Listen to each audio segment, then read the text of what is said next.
Mira, ¿y esta pinta tenía cuando empezó a trabajar con la mujer? 30 años por ahí tenía esta chiqui. Uy, chiqui, por Dios, chiquita todavía más desconocida que tu madre. Porque tu madre siempre ha tenido más o menos los rasgos muy parecidos. No solo yo te podría hablar de Carmen, quiero hablar de Carmen. No quiero emocionarme. Cualquier mujer de una determinada edad, posiblemente a partir de los 30, 35, hasta los 70, 80, te podría hablar de Carmen Olmedo en Andalucía. Carmen Olmedo, que es la mamá de esta señora, pues es la que se lleva la palma porque fue una mujer de una fuerza, de un vigor, de una convicción en sus ideas que no había nada que se le pusiera por delante, ¿no? Yo lo recuerdo desde la perspectiva de una niña de 7, 8 años, los comienzos de aquello. Yo recuerdo divertidísimo porque en mi casa había libros de sexualidad, en mi casa había diafragma, había de todo, y yo manejaba aquello estupendamente. Entonces, mi madre, con Chiqui, en su cochecillo, un Renault 5 amarillo cochambroso, nos repartían por todos los pueblos explicándole a las mujeres cómo no se tenían niños, ¿no? Fue capaz de romper muchos moldes, muchos estereotipos y de sumar a mucha gente a la causa de la igualdad, que era una causa democrática que ya estaba en la Constitución, que era un principio, pero que una cosa era la Constitución y otra cosa la vida, ¿no? Hacer de la igualdad una bandera yo creo que fue el gran trabajo de Carmen Olmedo. Estar hoy aquí cumpliendo 25 años es su mejor legado y creo que le debemos mucho y tenemos que reconocérselo 25 años después. La historia del Instituto de la Mujer de Andalucía es la historia de la mujer andaluza. Arrancamos siendo mujeres rurales, que no habían estudiado, mujeres amas de casa. Pasamos a ser mujeres universitarias, emprendedoras, autónomas, trabajadoras, feministas. Muchas no sabían lo que era el feminismo, pero lo eran. Muchas mujeres comprometidas, mujeres que trabajaron en aquel momento, bueno, pues desde Ana María Ruiz Tagle, Amparo Rubiales, a María Izquierdo, que fue la primera persona que empezó a poner en pie esas piececitas que luego dieron lugar a lo que fue el Instituto Andaluz de la Mujer. La creación del Instituto Andaluz de la Mujer fue un antes, un después en la vida de todas nosotras, ¿no? Yo creo que cuando en el año 89, al finales del 89, se pone en marcha el IAN, ni siquiera quienes estábamos convencidas éramos conscientes de lo que iba a cambiar nuestras vidas. Nos decían, es que no hay mujeres, es que queremos que haya mujeres en los ayuntamientos, pero es que no hay mujeres que estén dispuestas, no hay mujeres que quieran. Por eso, la visión que tuvo también el Instituto Andaluz de la Mujer de ir formando políticamente también a las mujeres, estableciendo programas dirigidos a las asociaciones de mujeres, a potenciar y a visibilizar a esas mujeres que de manera anónima lo único que pretendían es que sus hijas tuvieran una vida mejor que las que ellas habían tenido. La tarea era tremenda y nosotros no teníamos medios. O sea, era una cosa que estaba en el papel, como decía antes, pero nada más. Las mujeres, aunque estaba ya aprobado nuestro código y nuestra Constitución, en la que nos reconocen todos somos iguales ante la ley, sin ningún tipo de discriminación, pero en la práctica las mujeres, claro que estaban discriminadas, y muchísimo. Comentan las más antiguas que el instituto en aquellos años iba de pueblo en pueblo sacando a las mujeres de sus casas y hablándole de sexualidad, hablándole de libros, hablándole de literatura, hablándole de feminismo. Me sorprendió que me pidiera autógrafos y yo decía, no, por Dios, estos son para las personas que son famosas y demás. Y dijo una señora, mi marido se murió cuando yo tenía 40 años y yo tengo ahora 73 y nunca he salido de mi casa ni de mi pueblo, ni tampoco sabía escribir. Y ahora, con las asociaciones de mujeres y con el Instituto de la Mujer, yo sé escribir y es la primera vez que desde que me quedé viuda he salido de mi pueblo para venir aquí a aprender. Y quería llevarme escrito el nombre de la persona que tanto me ha gustado. Eso, al final lloré, no me quedó otro remedio que llorar, porque me emocionó tanto, me recordó a mi madre, me recordó a muchas cosas. Entonces, esa emoción la recuerdo.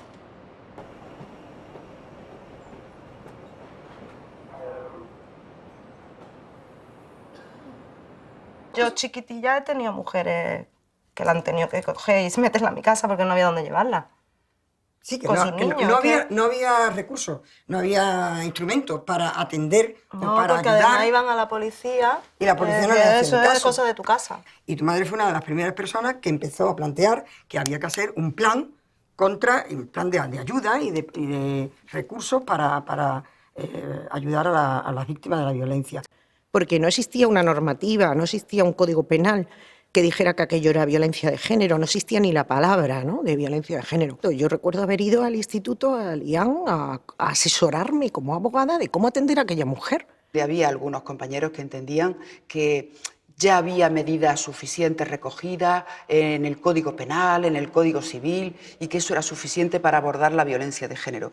Y Carmen era como la gota malaya que decía, no, pero yo quiero que haya una ley, y al final se consiguió. Nunca es un orgullo ser pioneras en violencia de género, pero hemos sido capaces de crear, de construir la mayor red de atención a las mujeres para prevenir la violencia, para animarlas en la denuncia, en hacer pública esa situación y sobre todo para paliar sus consecuencias. Los planes de violencia tal vez fueron lo más importante. Pusimos el foco en la violencia de género, empezamos a trabajar por aquella idea, muchas desde dentro, otras desde fuera, y hubo una conjunción fantástica entre organizaciones de mujeres, mujeres feministas, mujeres juristas, y también la legislación para cambiar y ponerle nombre a la violencia contra las mujeres, a la violencia machista, con esos primeros planes.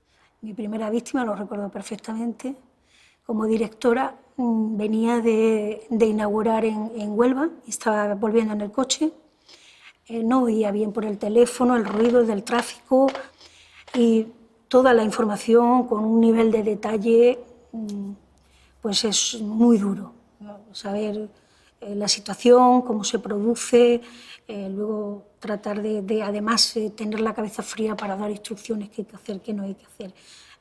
Hay que llamar aquí, hay que tener más datos, qué ha pasado con los niños, tiene hijos, quién los tiene. Ese día fue muy duro para mí, muy duro, con las lágrimas a flor de piel y además sabiendo que no podía fallar dando instrucciones y de hecho luego pues he vivido lamentablemente muchas veces ese momento en el que a cualquier hora del día el SMS y al que tú inmediatamente tienes que contestar para ver qué ha pasado. Nos parecía fundamental implicar al mundo educativo, implicar a la Consejería de Educación, porque entendíamos que solo educando en igualdad podíamos avanzar en todos los sentidos, pero especialmente en la erradicación de la violencia. Hemos reforzado el material educativo, formando al profesorado en género, en violencia de género, en las que incorporamos a las asociaciones de madre y padre para que interactúen en la formación.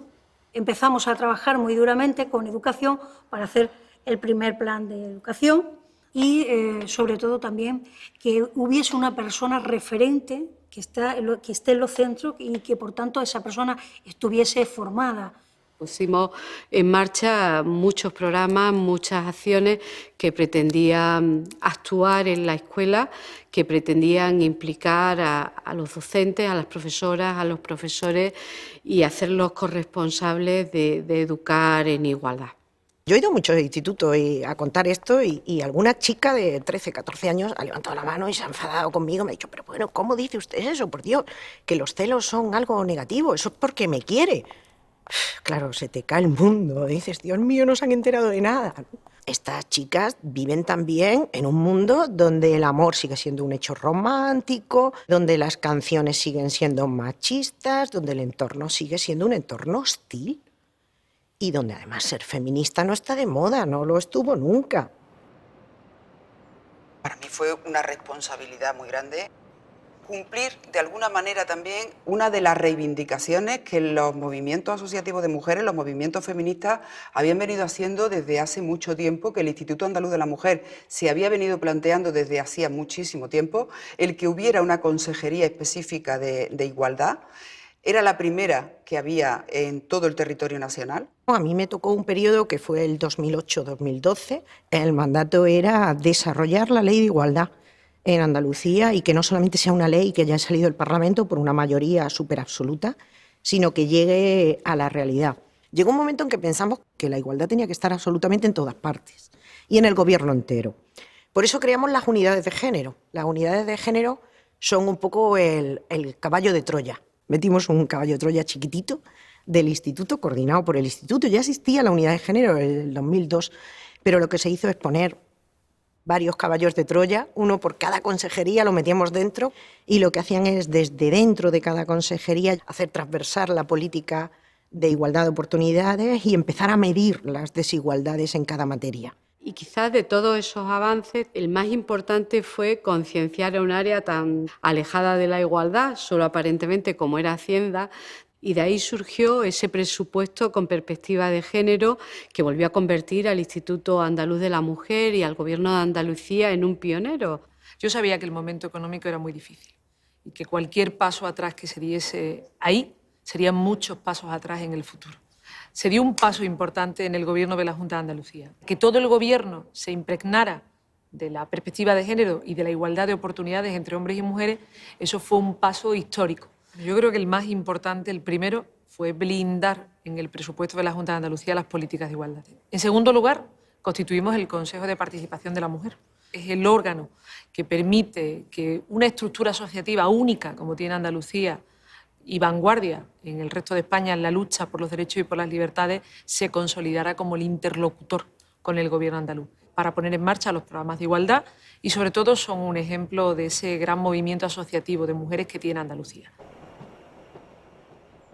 Bueno, yo creo que el reto finalmente es el objetivo que nos trazamos también inicialmente, que la igualdad sea efectiva, que la igualdad sea real, que hombres y mujeres compartan, se corresponsabilicen en la vida en general, con la familia, en sus vidas, y ese es el reto final, la igualdad entre mujeres y hombres, y además en una sociedad donde la igualdad de oportunidades también sea efectiva, porque es muy difícil disociar ambas cosas.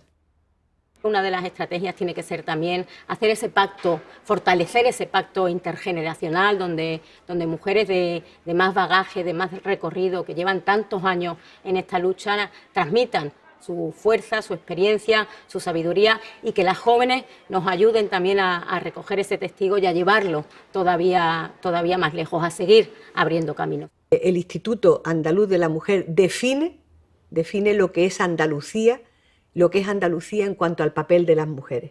Todas ellas han contribuido finalmente a que el instituto sea lo que es. Y eso es muy importante, porque es una acción de gobierno que lo que recoge es la fuerza del movimiento de mujeres. Las mujeres en Andalucía son el corazón y el alma. Han sido el motor de nuestra tierra. Y el instituto recoge ese motor. Yo creo que el instituto está en un momento importante, cumple 25 años. Este momento recoge 3 puntales importantes. Uno lo podríamos llamar mantener, hay que mantener todo aquello que funciona, que se ha hecho bien, que está consolidado, que lleva tanto tiempo ayudando a las mujeres, ayudando al tejido asociativo de mujeres, ayudando a la lucha feminista. Hay otro pilar, otro momento donde tenemos que ser capaces también de reactualizar, y a mí me gustaría también aprovechar este momento del instituto para también innovar con nuevas ideas que nos acerquen y nuevas estrategias que nos acerquen todavía más a esa igualdad real que perseguimos. Yo creo que estos 25 años han sido muy importantes, muy importantes. Uno piensa en esos primeros pasos que dio nuestra querida Carmen Olmedo, en cómo echó a andar una institución sin saber en esos momentos cuáles iban a ser los objetivos, a qué podíamos alcanzar, y hoy miramos la vista atrás y digo, entre otras cosas, se ha conseguido algo. La primera presidenta mujer de la Junta de Andalucía. Yo creo que me siento hija de la lucha de aquellos años, de muchas mujeres y muchos hombres ya, que se implican en la defensa de la igualdad entre hombres y mujeres en nuestra tierra, y vemos cómo ha evolucionado el movimiento, cómo han evolucionado las instituciones, cómo han evolucionado la cercanía de los centros de la mujer en el territorio, la cohesión social y territorial en nuestra tierra, y vemos que estos 25 años han sido muy importantes para la igualdad entre hombres y mujeres en Andalucía. Nuestra generación tiene la obligación de luchar, de pelear para que nuestras hijas y las niñas que vengan después y los niños que vengan después, las generaciones futuras, gocen de la misma igualdad de oportunidades que hemos tenido nosotras y nosotros. Y creo que en esa lucha tenemos que centrar todo nuestro esfuerzo.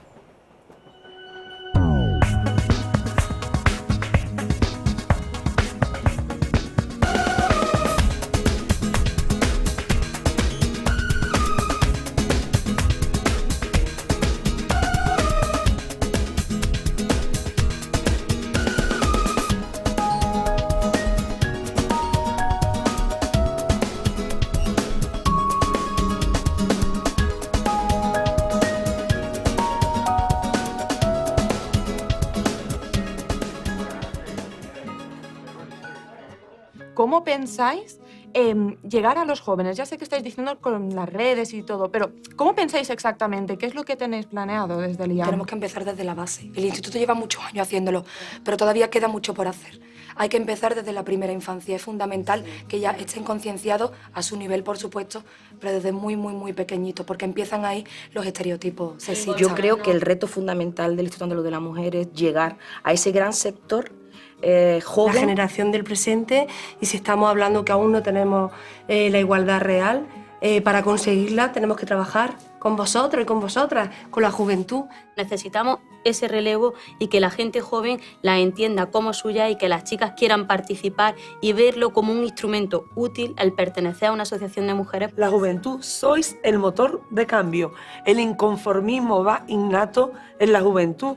Nosotras hemos tenido otra vez que ponernos grasa y tener que volver a salir a la calle reivindicando. Y queremos escucharos. Y que ellas sean conscientes de que si no luchan, van a perder. Las mujeres siguen estando infrarrepresentadas en las redes sociales. Necesitamos tejer redes también de mujeres en las redes sociales, porque es fundamental y son el futuro. Y cuando estamos hablando de futuro para el Instituto Andaluz de la Mujer, sobre todo tenemos que hablar de ese tema, de la independencia económica de las chicas, de esa necesidad que para conseguir la igualdad real que tanto pedimos y tanto exigimos, tiene que ser a través de esa independencia económica. Acercar los recursos que tiene el Instituto a todas las mujeres, independientemente de dónde vivan, a las zonas rurales, alejadas de la capital, que las mujeres tengamos los mismos derechos independientemente de que vivamos a 160 kilómetros de la capital de nuestra provincia. Es que yo creo que sería fundamental que el Instituto Andaluz de la Mujer, sus 8 provincias, se dieran de la mano de la juventud y que, bueno, sobre todo que la hiciéramos protagonistas de nuestro futuro, del futuro del Instituto Andaluz de la Mujer. Ellos tienen que ser los protagonistas, nosotras no podemos hacer protagonistas. Se han reclamado aquí estos días. Tenemos que clausurar esta mesa. Yo quiero dar mucho las gracias a Ana, lo has hecho estupendamente bien, Ana, sabíamos que para ti era difícil. Gracias a todas las coordinadoras de todas las provincias, ha sido magnífico vuestro trabajo, quiero agradecerlo de nuevo una vez más. Y bueno, para cerrar, para clausurar, a mí me gustaría que cada una dijerais muy brevemente una palabra con la que os identificáis, que queráis poner en valor, una sola palabra. ¿Cómo definiríais estos momentos? ¿Qué necesitamos? Reivindicar. Yo, justicia de género, sin ninguna duda. Feminismo, poder de cambio. Liderazgo e empoderamiento. Corresponsabilidad. Equidad. Compromiso. Igualdad. Igualdad. Absoluta.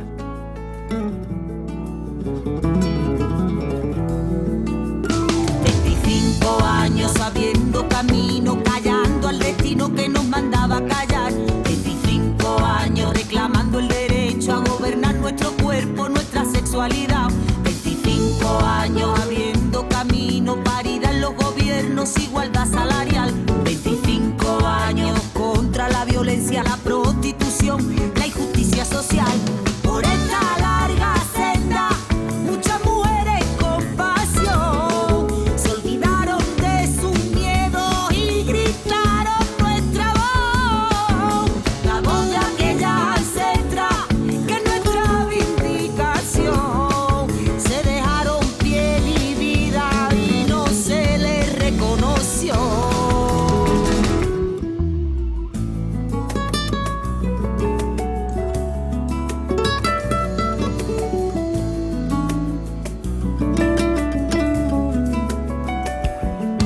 De las ruinas patriarcales se crearon los Baezas, foros donde se debate, donde se siente y se piensa. Se editaron los Hipatia, los 14 y los nombra, para recordar aquello que nos recordó la historia. Llevamos nuestra lucha de Pekín a Nueva York, derribando las fronteras que el patriarcado levantó. Nos quitamos nuestros lutos para vestirnos de color, olvidando aquellos dogmas que nos impuso la religión. 25 años abriendo camino, callando al destino que nos mandaba a callar. 25 años reclamando el derecho a gobernar nuestro cuerpo y nuestra sexualidad. 25 años abriendo camino, paridad en los gobiernos, igualdad salarial. 25 años abriendo camino.